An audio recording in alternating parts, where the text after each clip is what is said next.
réel enfonce la porte. Et on va retourner en France, justement, sur des cas de conscience sur la liberté éditoriale, André.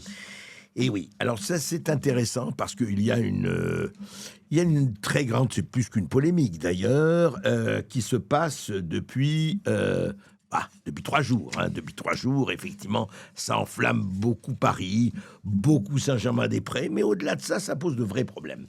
Ça s'est passé dans l'édition. Voilà. Dans l'édition, il y a eu vraiment un clash, plus qu'un clash, parce que c'est allé très loin et ça concerne Grasset. Donc, le 13 avril, nous sommes le 20, donc il y a une semaine, Olivier Nora, président des éditions Grasset depuis 26 ans, est démis de ses fonctions par la maison Hachette Livre, contrôlée par Vincent Bolloré, sur fond de désaccord sur la stratégie éditoriale et de performances économiques jugées insuffisantes. On va détailler ça parce que c'est intéressant, ça concerne tout le monde, c'est au-delà, c'est la vie des entreprises, la vie d'édition, et beaucoup de choses se clashent, liberté éditoriale, liberté de chacun, liberté d'expression, ça concerne l'édition. Ça concerne l'édition, c'est important, parce que l'édition, c'est les écrivains.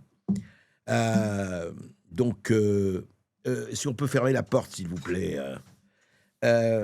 Donc, ça concerne tout le monde, et plus de 150 auteurs et autrices de Grasset, après cela, ont annoncé leur départ. 150, c'est beaucoup, Écrivains, écrivaines, comme on dit de Grasset, ont annoncé leur départ ou leur mise en retrait en signe de protestation.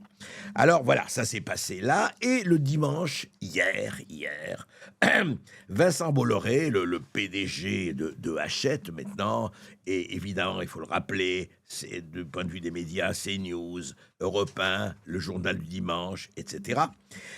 Il signe une tribune où il commence par dire d'ailleurs que la maison Grasset, le 6 juin prochain, aura la joie et l'honneur de sortir le nouveau livre de Boualem Sansal qui débarquera en librairie à cette date.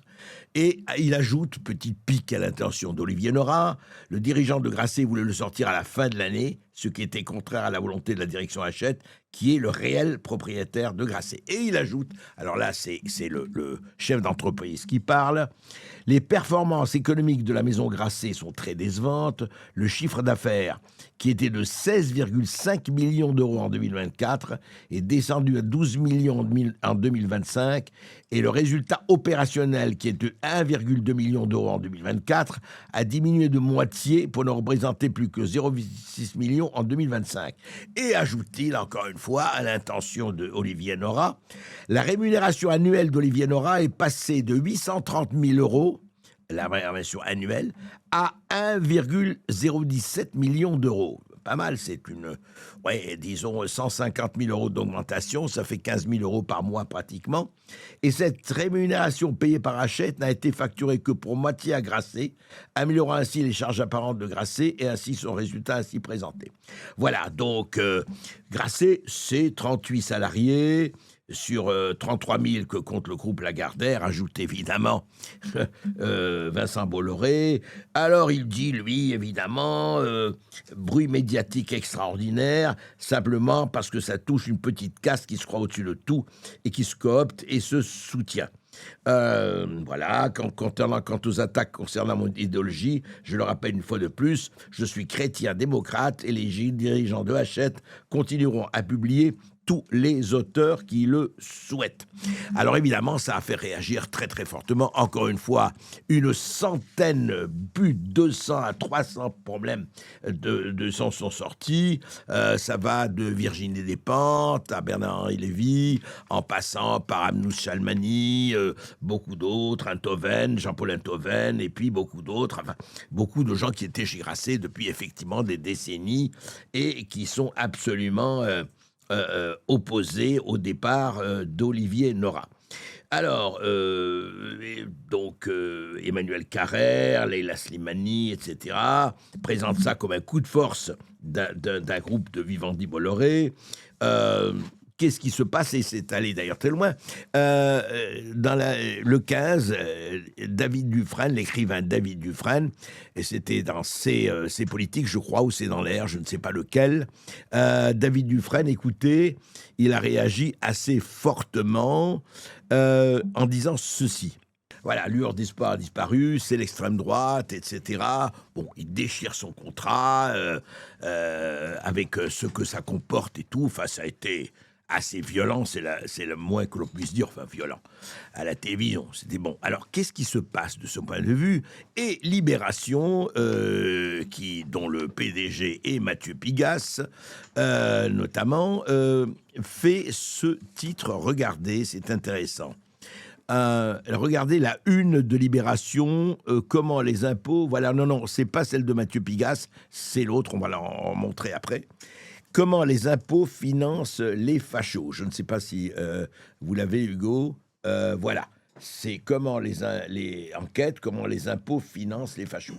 Donc, quand on voit ce titre-là, quelles que soient les choses, donc on comprend que les impôts, tous nos impôts, à vous qui payez des impôts, ça finance les fachos. Voilà, c'est clair, c'est une vérité.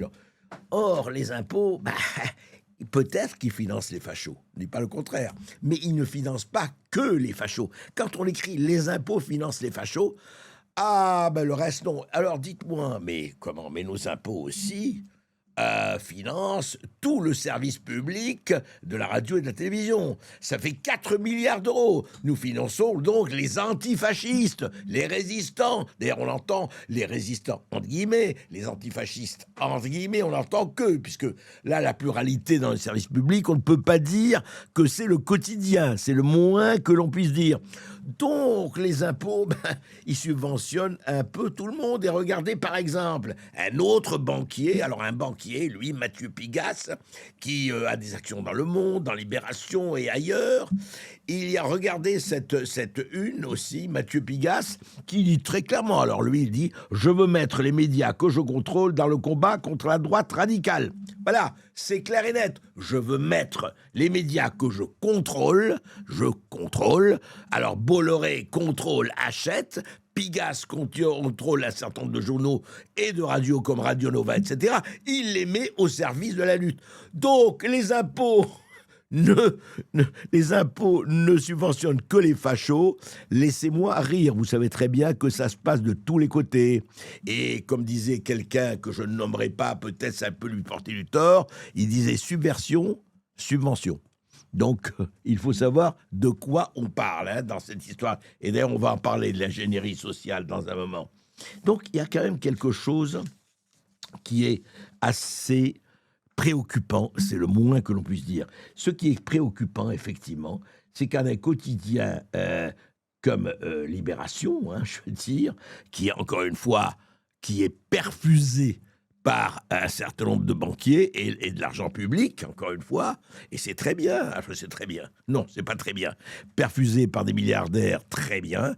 Par l'argent public, moi je souhaitais que l'argent public ne subventionne rien de ce point de vue-là. Mais ça, c'est un avis personnel.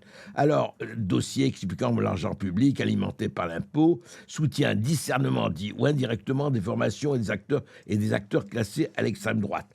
Nous sommes d'accord, mais je rappellerai simplement que Libération, donc pour ne parler que de lui, touche plusieurs millions d'euros d'aide publique à la presse chaque année. En 2024, 6,6 millions d'euros de subventions publiques annuelles. Aide directe, plus dispositifs spécifiques pour les quotidiens nationaux à faibles ressources publicitaires. Alors voilà, les impôts, ça subventionne tout le monde, sauf la pluralité, elle n'est pas très subventionnée, c'est le moins que l'on puisse dire. Toujours, vous voyez ce on vous a parlé jusqu'à présent. On vous a parlé de quoi? De la liberté d'expression. Et tous ceux qui, à gauche comme à droite ou ailleurs, s'attachent à une chose, à la supprimer, à la givaroiser, à l'éteindre ou à la manipuler.